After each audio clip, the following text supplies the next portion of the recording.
Israel पर हमले के करीब 14 महीने के बाद हमास भी हिजबुल्लाह की तरह सीज फायर को तैयार है। ऐसा हमास के वरिष्ठ अधिकारियों ने कहा है। मिस्र, कतर और तुर्की के मध्यस्थों को सूचित किया गया है कि हमास युद्ध विराम समझौते और कैदियों की अदला बदली के लिए गंभीर समझौते के लिए तैयार है। लेबनान और इजराइल के बीच सीज फायर के बाद अब हमास ने भी युद्ध विराम की पेशकश की है। लेकिन इस बीच मिस्ट्री मैन बन चुके नेतन्याहू के दिमाग में क्या चल रहा है, ये समझ नहीं आ रहा। क्या इजराइल ईरान को तबाह करने का प्लान बना रहा है, ये उनके जनरल भी नहीं जानते। नेतन्याहू के एक्शन को देखकर एक्सपर्ट्स का कहना है कि अब की बार इजराइल अपने सभी 7 दुश्मनों को खत्म करके ही मानेगा और इसके लिए इजराइल ईरान पर बड़ा अटैक कर सकता है, क्योंकि इजराइल के सभी 7 दुश्मनों का कहीं ना कहीं से कनेक्शन ईरान से ही है।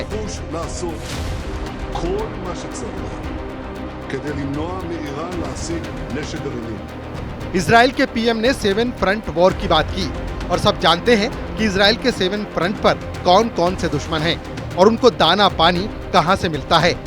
जवाब होगा ईरान। जी हां, ईरान।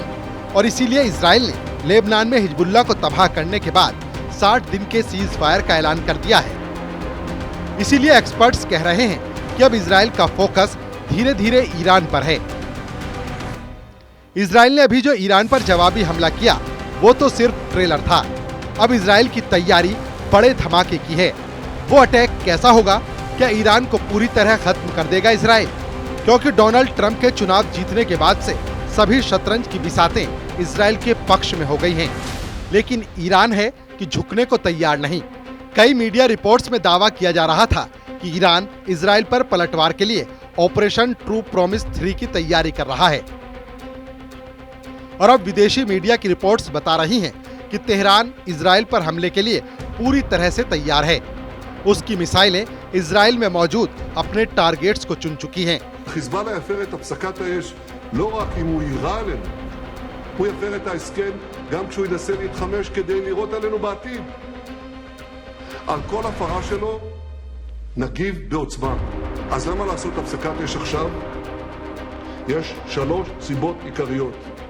סיבה ראשונה, התמקדות באיום האיראני. ולא ארחיב על כך. आने वाले 48 घंटे पश्चिमी एशिया के साथ ही इजराइल के लिए बहुत अहम साबित हो सकते हैं। 26 अक्टूबर के हमले के बाद पिछले 1 महीने से ईरान ऑपरेशन ट्रू प्रॉमिस 3 की तैयारी कर रहा था। ईरान पिछले 1 महीने से ये कहता आया है कि उसका हमला पहले के 2 हमलों से ज्यादा खतरनाक होगा और एक्सपर्ट्स के मुताबिक इसीलिए इजराइल भी हिजबुल्लाह से सीज फायर कर ईरान से 2-2 हाथ करने के लिए पूरी तरह तैयार बैठा है। हिजबुल्लाह और इजराइल के बीच 25 नवंबर को सीज फायर पर बात तेज हुई। अमेरिका से बाइडेन और फ्रांस से इमैनुअल मैक्रो एक्टिव हुए, लेकिन 26 नवंबर को इजराइल ने लेबनान पर धमाकों की बौछार कर दी। बेरूत में 2 मिनट के अंदर 20 जगह बंकर बस्टर बम से हमला हुआ।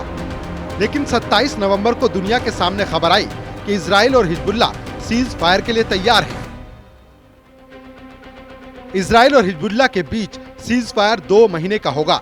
इजराइल को दक्षिण लेबनान से सेना हटानी होगी। कोई बफर जोन नहीं बनेगा। हिजबुल्लाह को भी लिटानी नदी के दक्षिण से अपने लड़ाकों को हटाना होगा। दक्षिण लेबनान में लेबनान की सेना तैनात की जाएगी। नेतन्याहू साफ साफ कह रहे हैं कि वो फिर हिजबुल्लाह को टारगेट बनाएंगे अगर उसने सीज फायर की शर्तों का उल्लंघन किया। लेकिन अभी यह मुद्दा है कि इस युद्ध में इजराइल के 3 सबसे बड़े दुश्मन कौन हैं और नेतन्याहू इन तीनों दुश्मनों से कैसे निपटेंगे।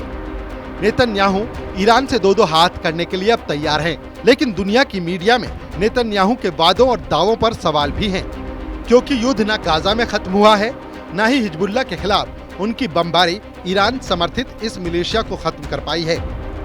यही वजह है कि नेतन्याहू पर इस वक्त दबाव बहुत ज्यादा है। हिजबुल्लाह से युद्ध इजराइल के लिए दूसरा फ्रंट नहीं बल्कि बहुत बड़ी मुसीबत लेकर आया है।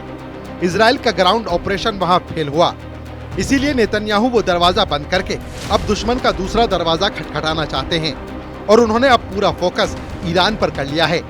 सवाल है कि क्या ईरान से निपटना इतना आसान होगा, जबकि ईरान के मिलिशिया हिजबुल्लाह और हमास से लड़ते हुए इजराइल को इतना वक्त बीत चुका है और नतीजा अब तक कुछ नहीं निकला।